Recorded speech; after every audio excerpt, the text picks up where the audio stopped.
Good morning, it's Jo at Willie Cottage and it's Monday, sometime in May, probably the middle.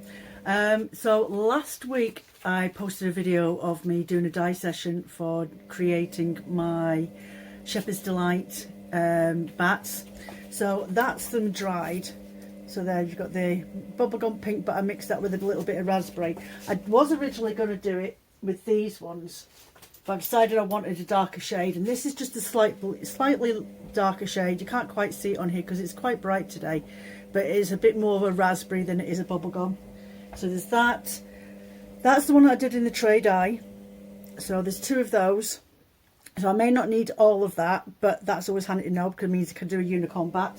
Because a certain lady called Sadie on YouTube and on Instagram, Sadie's Yarn Crafts, who begged me to do a unicorn bat because she always loves getting them. So that one as well, that was one I did the dye with, and that was dyes that I used from Adelaide Walker and mixed with the violet and a Cabernet Dharma dye, just to add in those extra different tones, because you don't want colours that are solid. You want, well, for me, for the style that I like to do, I like to have loads of little different shades, little tones and everything else. So if you wanted to create a mild type wool, or if that's the way I wanted to blend my bats, then I know that all the colours I needed were in there without me having to add in loads and loads of extras. But I am adding in some extras today. I'm going to add in some of this gorgeous plum Corridale. It's already dyed, and I have got some stickers, black alpaca. So I'm adding in some of that because I want to bring down the tones in there. I don't want it to be really purpley. I want some of the darkness to come in because I'm looking for that Shepherd's Delight sky. You know, in September when it starts getting really hot looking sky at night time, you've got those pinks and those deep reds, then you've got the hints of the blues going through. And then going into the purple, into dark. So that stratosphere sort of colourway is what I'm looking for, and it's what I like to do. Sorry, I'm always getting the itches when I'm busy talking about something. Maybe it's just nerves, I don't know. And I've got some merino glitz, and that's the aubergine, I think that one is, and then the raven black. I do have some silver Angelina, and I like this one. It's actually really quite fine as well, so it's really easy to spin in with your wool. And I want that to represent the stars that are just starting to shine and pop in the sky at the top, but I'll do that all the way through because who can't have a little bit of sparkle in the bats, eh?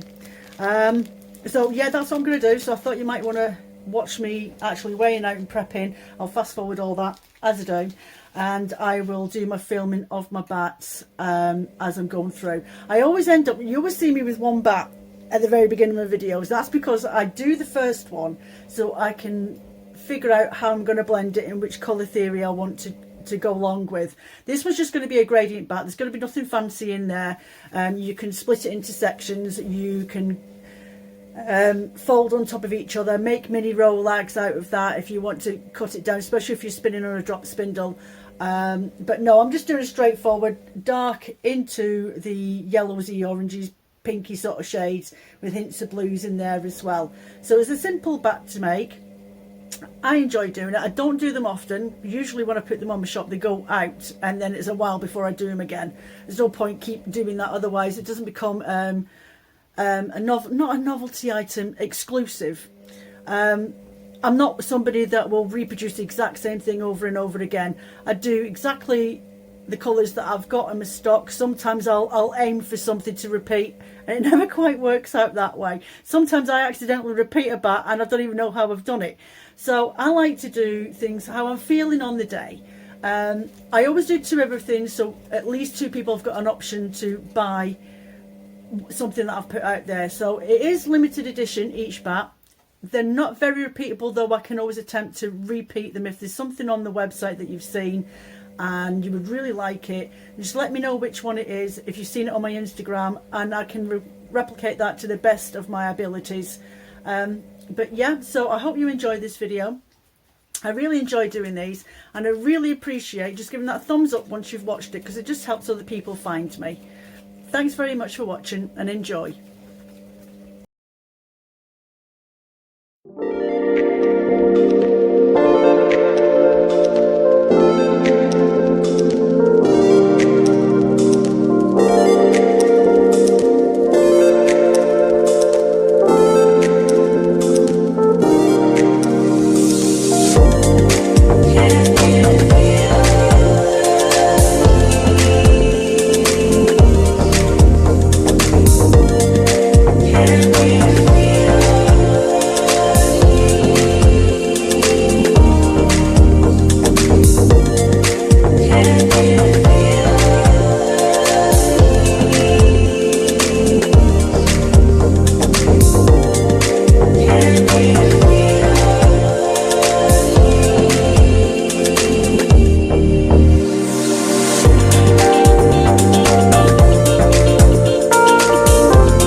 my interpretation of Shepherd's Delight, and generally when I list these, this is more or less what they look like.